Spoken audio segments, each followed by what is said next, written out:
नमस्कार दोस्तों, मैं रविकांत विश्वकर्मा बनारस से।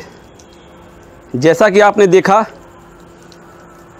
मैंने अपनी ही तस्वीर पर माला चढ़ा के पुष्पांजलि किया।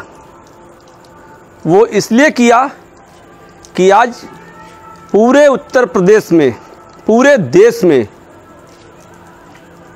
कोरोना का जो सेकेंड वेव है उसकी वजह से लगातार लोग मर रहे हैं और मरने वालों की इतनी ज़्यादा संख्या हो गई है, ये देख के मेरे जैसा नौजवान भयभीत है और डरा हुआ है और वो अपने आप को मरा हुआ समझ रहा है। मेरी बात को या मैंने अपने फ़ोटो पर माला चढ़ाया है, लोगों को कुछ मजाक लगेगा, लेकिन ये उनको मजाक कहीं नहीं लगेगा जिन्होंने अपने घर के अगल बगल लोगों को मरते हुए देखा है। ये उनको कभी मजाक नहीं लगेगा जो बनारस के हरिश्चंद्र घाट और मणिकर्णिका घाट पे लाशों की लाइनों को देखा है।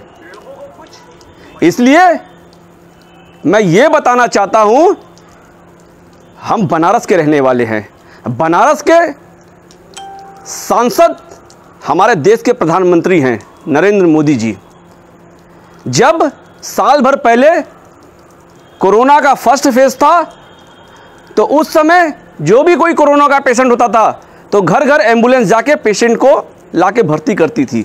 लेकिन आज सेकेंड वेव आने के बाद भी कोरोना के पेशेंट दर बदर अपने आप को एडमिट करने के लिए भटक रहे हैं और उनका कहीं एडमिट नहीं हो पा रहे हैं और वो दवा इलाज के अभाव में मर जा रहे हैं।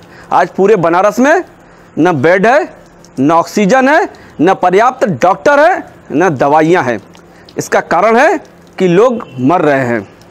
और कोरोना से ही नहीं, कोई एक आम बीमारी से भी अगर कोई ग्रसित है तो उसका दवा इलाज नहीं हो पा रहा है। सुबह सुबह अगर आप अखबार पढ़ें तो अखबार में इतने ज़्यादा टोल फ्री नंबर हैं कि अगर आपको कोई आवश्यकता हो तो आप इस नंबर पर कॉल करिए। लेकिन जिनके यहाँ अगर पेशेंट आ जा रहे हैं ना, तो नंबर कॉल करते रहिए। नंबर तो पहले लगेगा नहीं, अगर लगेगा तो सामने वाला बंदा तुरंत दूसरा नंबर देगा, फिर दूसरा बंदा तुरंत तीसरा नंबर देगा। तो ये नंबर जो चल रहा है ना, जनता सब देख रही है। लोकतंत्र में चुने हुए प्रतिनिधियों का ये दायित्व होता है कि वो अपने देवतुल्य नागरिकों का ध्यान दे, जैसे एक राजा अपनी प्रजा का ध्यान देता है। लेकिन आज राजा जनता के बीच शून्य है। इन्हीं बनारस की सड़कों पे, क्योंकि ये वीआईपी शहर है, इन्हीं बनारस की सड़कों पे जो लगातार गाड़ियों का काफिला वीवीआईपी लोगों का हूटर बजाते हुए जाता था, आज वो जनप्रतिनिधि सड़क से गायब हैं। हूटर किसका बज रहा है? एम्बुलेंस का।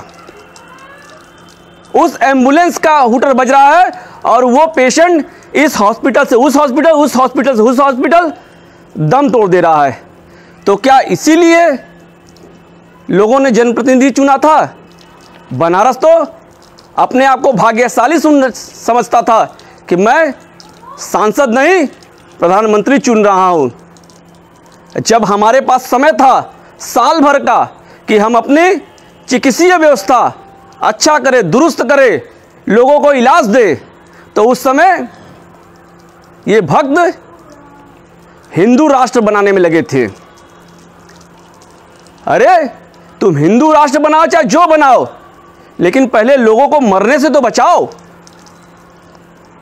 लोगों की जिंदगी का कोई कीमत नहीं है। जिनके घर के लोग मर गए हैं, ये उनसे पूछिए।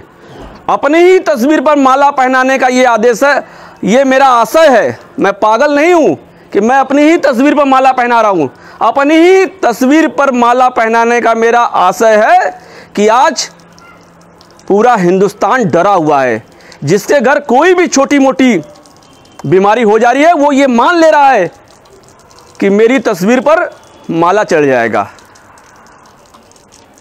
मेरी भावना नहीं है कि मैं किसी की भावनाओं को आहत करूं, लेकिन प्रधानमंत्री जी ध्यान दीजिए। आप ये इंतज़ार मत करिए कि लोग लगातार मरे।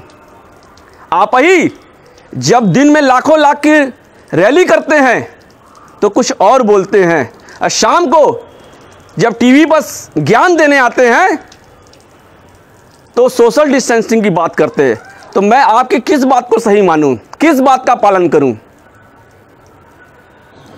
आज जनता त्राहिमाम कर रहा है, वो खोज रहा है कि हमारे जनप्रतिनिधि कहाँ है, हमारे राजा कहाँ है। तो समय रहते सभी हॉस्पिटलों में पर्याप्त ऑक्सीजन की व्यवस्था करें, दवाइयों की व्यवस्था करें और चिकित्सीय व्यवस्था करें, क्योंकि लोग रास्ते में मर रहे हैं। अभी भी वक्त है। सांसद जी, हमारे देश के प्रधानमंत्री नरेंद्र मोदी जी, बचा लीजिए, नहीं तो आने वाला समय ये इतिहास में लिखा जाएगा कि जब लोग मर रहे थे तो हमारे जनप्रतिनिधि ज्ञान दे रहे थे।